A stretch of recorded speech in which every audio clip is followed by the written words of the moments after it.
Hello friends, welcome back to the many video guys and my YouTube channel guys. Today again we are going to talk about with super power saving mode guys of a phone device. How can we use? Friends, you want to use guys, you want to on guys your super power saving mode setting guys.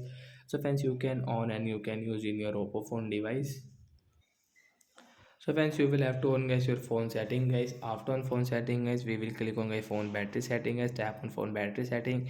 Then guys you can see guys your super power saving mode guys. We will tap here to on it. Friends, you will have to give permission from here. Turn on it. After guys you can see super power saving mode is on and guys got it.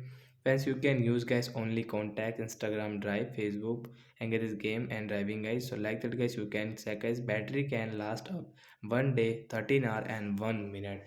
So like that guys, you can on guys your super power saving mode setting guys, and guys you are outside and guys you don't have battery in your phone, so you should on it. Then guys you can save your battery for some hours, and friends you can use your phone. So guys you want to off it, so friends you can see right side guys this icon. So guys tap on left side icon and guys, exit super power saving mode guys, here to turn off it. Friends, your exit super power saving, which guys your super power saving mode will off guys, we cannot use it. So bye guys, thanks for watching.